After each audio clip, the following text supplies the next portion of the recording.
walang takot sa pagpupudya ng mga kabuhayan sa Iglesia ni Cristo ni Manalo. Makapakawalan ang paglalahat ng mga maninghara ng relihiyong ito. Mga aral sa loob ng Iglesia ni Cristo ni Manalo na wala sa Biblia, malapa laban sa Biblia. Na sila lang ang may karapatan, sila lang ang may karapatang manalangin, humingi at bigyan. Yan ay isang malaking kasinungalingan. Mahal namin kayo, hindi lang ninyo kami naunawa. Humanda kayo!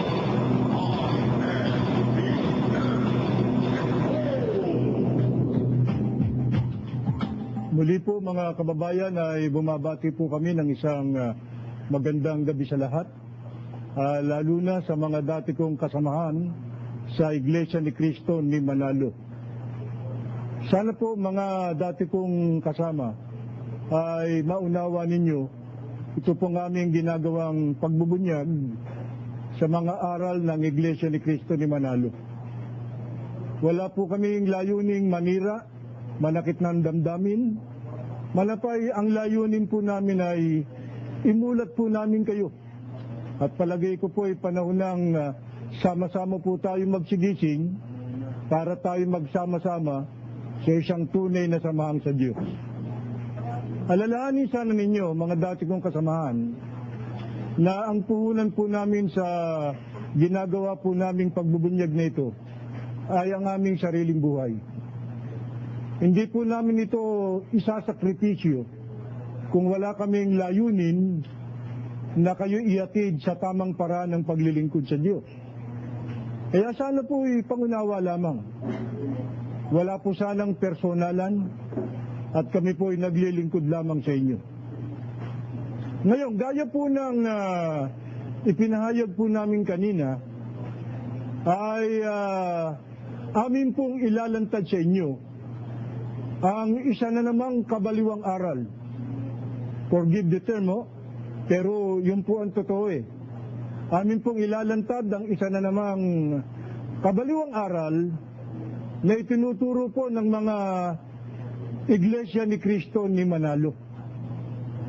At ito po mga kababayan at mga dating kasamahan ko sa Iglesia, ito po ay kakaiba't naiiba.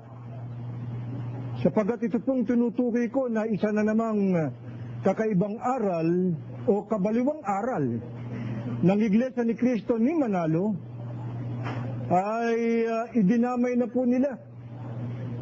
Mismo ang ating Panginoong Kristo at ang Amang Diyos mismo na nasa langit sa kanilang mga kaibangan.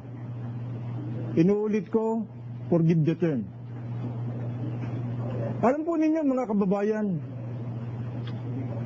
natutuwa naman kami at maganda po naman ang feedback mula po sa mga kaanib sa Iglesia ni Cristo ni Manalo sapagkat kami po raw ang nagiging boses nila.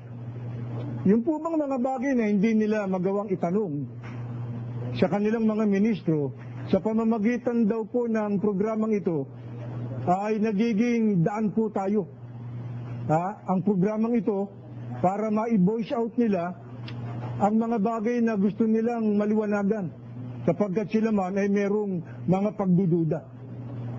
Kaya atin pong pag-aralan at talakayin itong paksang ito na ipinahayag namin sa inyo, ugnay po sa isa na naman na kabaliwang aral po ng Iglesia ni Cristo ni Manalo.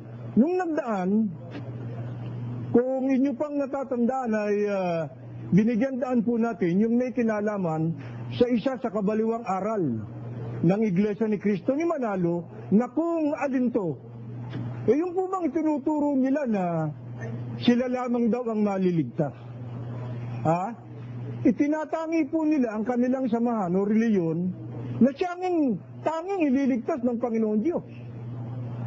Alam po natin mga kababayan na walang taong matino na maniniwala sa ganyang uri ng pagtuturo.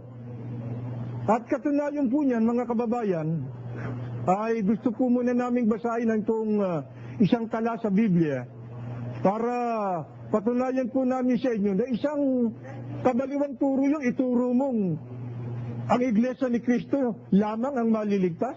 yung iglesyang itinatag ni Ginoong Felix Manalo? Anong katunayan ito po isang kabaliwang turo? Babasahin po muna natin ito sa mga gawa ng mga apostol sa Kapitulo 10, 34 hanggang 35 ang talata.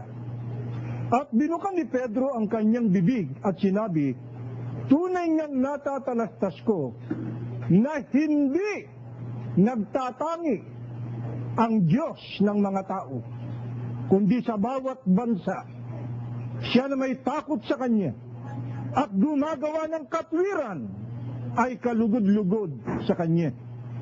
Bakit po natin nasabi na isang kabaliwang turo, mga kababayan? Yung pag-aangkin ng Iglesia ni Cristo ni Manalo na ang kaligtasan sa kanila lamang nakalaan. Kaya sabi po ng banal na kasulatan ang Diyos na sa Kanya pong kamay nakasalalay ang kaligtasan ng tao, hindi po nagtatangi ng mga tao. Anong katunayan, mga kababayan?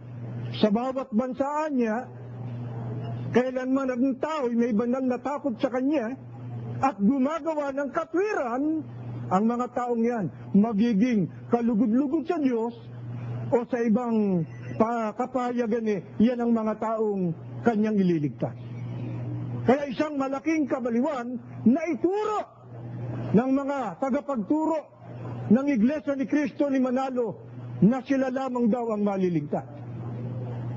Ngayon, pag-usapan po natin, mga kababayan, ano po naman yung isa pang kabaliwang aral ng Iglesia ni Cristo ni Manalo na itong kabaliwang aral na ito, masasabi natin ito'y ikangay sobra na to. Sapagkat sa kanilang kahibangang ito, mismo ng ating Panginoong Jesucristo at ang Diyos mismo ay idinamay na nila dito sa kanilang mga itinuturong ito. Ano po ba yung turong yan? Nakakaiba't naiiba sapagkat idinamay na po maging ang ating Panginoong Jesucristo at ang Diyos mismo sa kanilang mga kaibangang turo.